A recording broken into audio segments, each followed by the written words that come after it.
말씀은 사도행전 18장 9절에서 10절입니다. 밤에 주께서 환상 가운데 바울에게 말씀하시되 두려워하지 말며 침묵하지 말고 말하라. 내가 너와 함께 있음에 어떤 사람도 너를 대적하여 해롭게 할 자가 없을 것이니 이는 이 성중에 내 백성이 많음이라 하시더라. 고린도에 도착한 사도 바울은 평일에는 자신의 생계를 위해 장막 만드는 일을 하였습니다. 그리고 안식일마다 회당에 들어가 복음을 전하였습니다. 바울은 말씀을 강론하며 그 읽는 구약의 말씀을 그리스도 안에서 가르쳤지만 자신의 사역을 감당해 나갈 때 반대에 부딪히기도 하였는데 뜻하심이 많음이라 라는 제목으로 말씀이 주는 교훈을 함께 나누겠습니다. 바울은 고린도에서 매우 적극적으로 말씀을 가르쳤습니다. 하지만 바울을 대적하는 자들이 그를 비방하며 자신의 가르침과 사역을 적극적으로 방해하였습니다. 그러자 바울은 자신의 옷을 털면서 자신이 전한 복음으로 생명의 은혜가 아닌 그들의 완악함과 복음을 거부하는 교만함으로 인해 그 죄값이 자신들의 머리로 돌아가게 될 것을 똑똑히 말하였습니다. 나는 깨끗하다 말하며 자신이 후회 없이 최선을 다해 복음을 전했음을 말하였습니다. 유대 공동체를 향한 복음 전파를 뒤로하고 바울이 만난 사람은 바로 디도 유스도였습니다. 아마도 그는 로마인의 자녀로 보였는데요. 그가 복음을 영접하고 바울도 자신의 집에 영접하였는데 그의 집이 바로 회당 옆에 위치하고 있었습니다.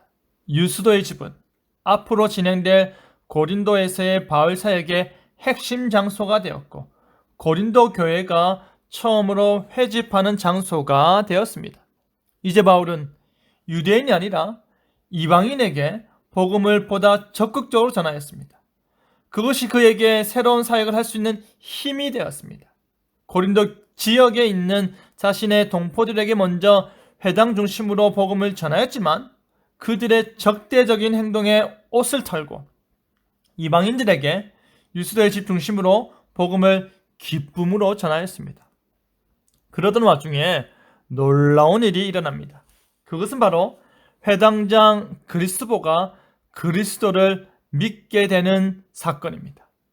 바울을 거부하였던 유대 공동체 입장에서는 충격이 아닐 수 없습니다. 뿐만 아니라 그리스보는 바울에게 세례를 받기까지 하였습니다. 몇 안 되는 사람들이 바울에게 세례를 받았는데 그중 한 사람이 바로 회당장 그리스보라는 사실은 쉽사리 가시지 않는 충격이 아닐 수 없습니다. 그때 주께서 환상 가운데 바울에게 말씀하시기를 두려워하지 말라고 하십니다. 잠잠하지도 말라고 하십니다. 왜냐하면 회당장 그리스보가 그리스도를 믿어 세례까지 받은 이상 유대인들이 가만히 있지 않을 것이기 때문입니다.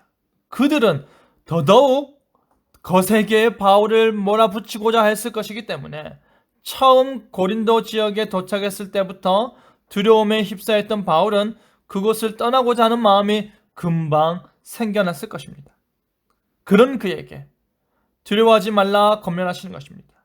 주께서 바울과 함께 하심으로 인해 그를 해할 자가 없을 것이라 약속하십니다.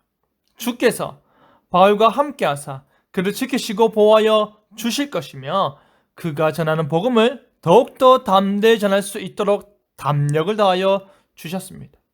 그러면서 하시는 말씀이 무엇입니까? 이 성에 내 백성이 많다였습니다. 하나님께서 고린도 성의 구원으로 인도하고자 택하신 자들이 많다는 것입니다. 그의 예정하심 가운데 속한 자들이 많으니 바울은 그에게 주어진 사역을 온전히 감당하라고 하십니다. 바울은 이내 두려운 마음으로 떠나고자 했던 마음을 가다듬고 무려 1년 6개월 동안 고린도에 머물며 복음을 전하게 되었습니다. 사랑하는 성도 여러분, 우리 주님께서 바울을 권면하였습니다. 우리 주님께서 바울을 담대케 하였습니다. 바울의 입술은 계속해서 주의 말씀을 선포해야 했습니다. 바울의 입술은 계속해서 주의 말씀을 가르쳐야 했습니다. 그 성에 하나님이 택하신 자들이 많기 때문입니다. 우리 역시도 우리에게 주어진 사명을 계속해서 감당해야 할 것입니다.